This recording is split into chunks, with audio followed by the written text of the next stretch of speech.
Hello, I'm Christopher Stout, vascular surgeon with Ozark Regional Vein and Artery Center. Today we're going to compare the physician outpatient-based lab where we treat patients to the hospital side of cath lab where they treat patients.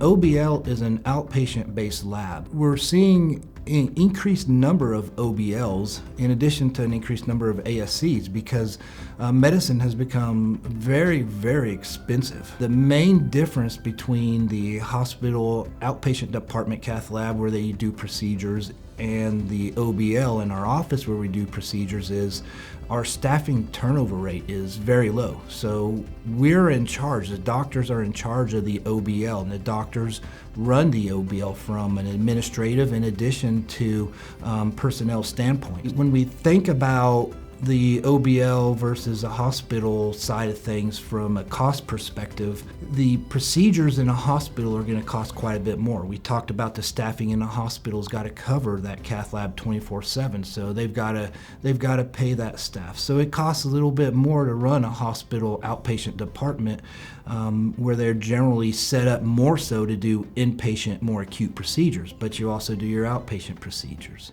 I think when we do them in the OBL, we're saving an average of about 30 to 50% of the cost of the procedure over what a hospital would charge. Hospital systems generally will go with 2 or 3 companies, and those are the 2 or 3 balloons or stents or wires or catheters or grafts or etc. that you use.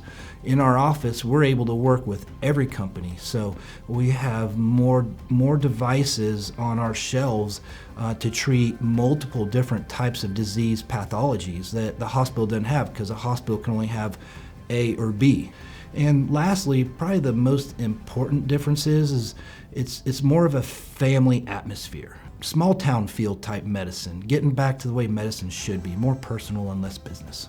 We're able to do limb salvage, where we try to fix arteries in the legs to prevent amputation. We do that in the office with angiograms and atherectomy and stenting. We're able to treat females that have severe pain in their pelvis that's affecting their life and affecting their marriage and their work and their family life. If you have any further questions, please log on to our website and request an appointment or give us a call, and we'll talk a little bit more about the OBL and hospital outpatient departments.